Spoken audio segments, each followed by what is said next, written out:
Now millions of struggling Americans are living in fear of getting kicked out of their homes in the days and weeks to come.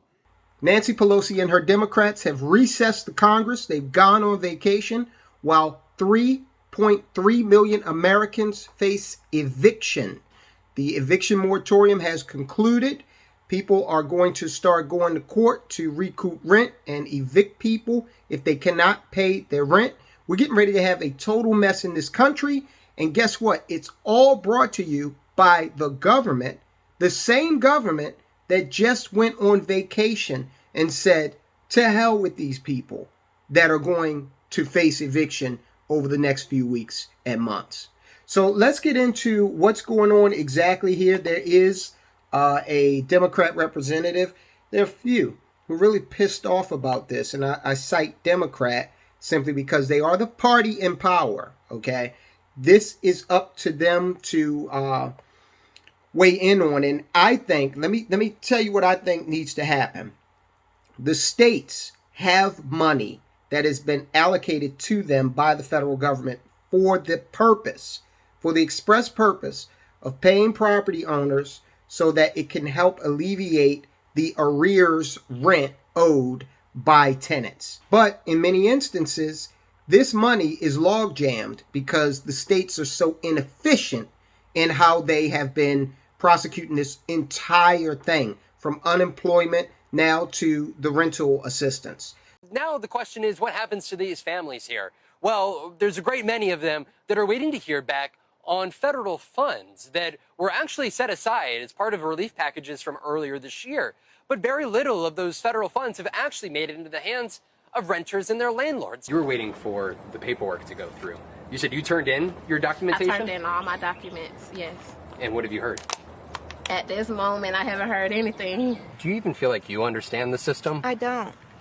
It's so confusing. Just 5.5% of the $522 million that was set aside for Georgia renters has actually gone to Georgia renters and landlords to prevent eviction here in this exact circumstance. So let's talk about, let's go through Representative Cori Bush, who is a Democrat, and she's fired up about this. She's pissed off, rightfully so, that the Democrats have left town. Progressive Cori Bush says some Democrats went on vacation instead of preventing the eviction moratorium from expiring.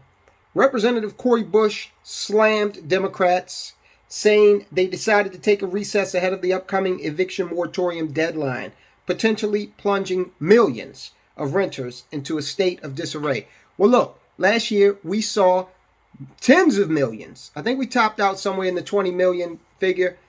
Tens of millions of Americans unemployed just like that because of the decision made by governors.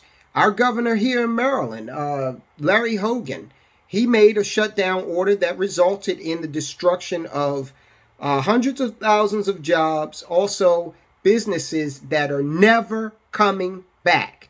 Okay, this is the ripple effect that will, reverberate in our economy for the better part of a decade now. So, Cori Bush, you're late to the game if you didn't know that government has been out there absolutely devastating personal economies for 18 months now. She said, we could have extended it yesterday, but some Democrats went on vacation instead, unquote. Bush, a progressive representative from Missouri, said on Twitter Saturday morning. I hate Twitter. I'm not on Twitter. Just as an aside, notice how so-called journalists, they genuflect toward the Twitterverse as if it is something more than just a collection of random ass people with random ass opinions. But I digress. Bush goes on to say, we slept at the Capitol last night to ask them to come back and do their jobs. Today's their last chance. We're still here. She added, tweeting out a picture of her and several activists outside the Capitol building.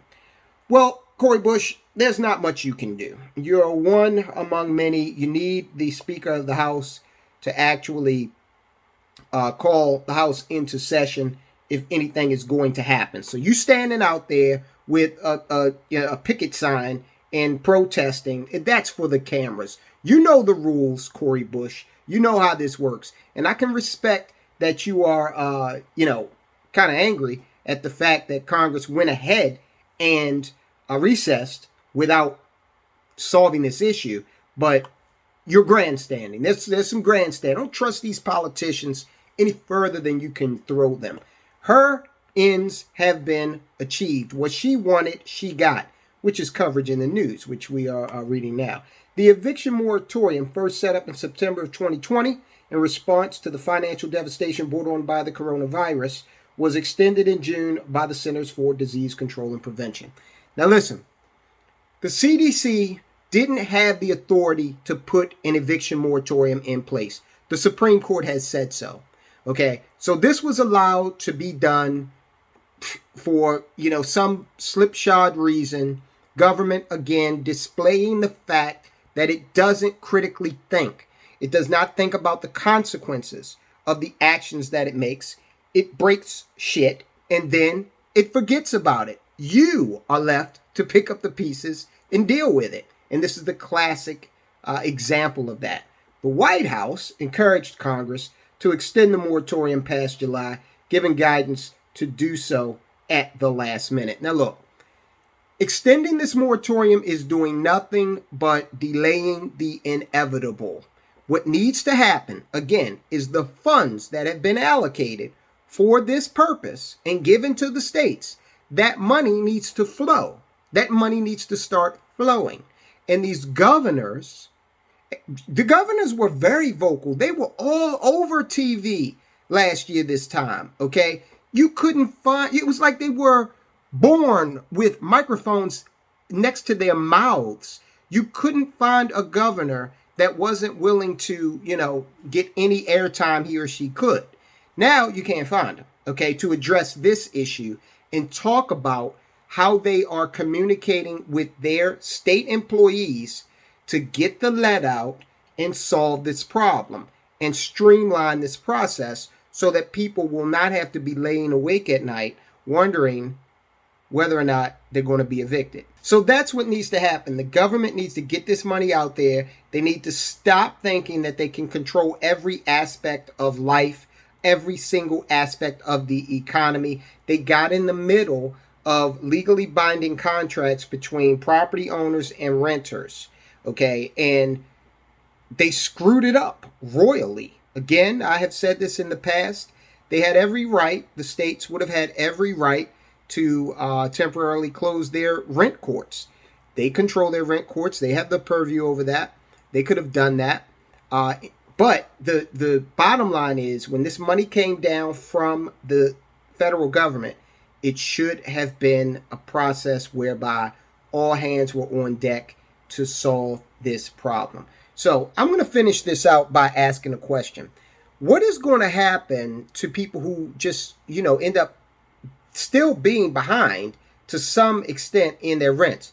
Because, when it comes to rent court, you can sue, a property owner can sue a renter for rents in arrears. They can do that, and that can negatively affect your credit. We're looking at an entire year. We're looking at years where people are going to be adversely affected on an individual economic level by the bad choices that these folks in Congress and the state governments continue to make. They put you out of work. Now they're putting you out of your house. They closed your businesses, many of which did not return. Jesus, and they're supposed to be our government. Okay, totally ineffectual. Don't trust them. You're on your own. You got to become financially independent in order to navigate these types of storms, which will be coming more often thanks to the quality or lack thereof of the representatives we have in the halls of power. I'll talk to you soon.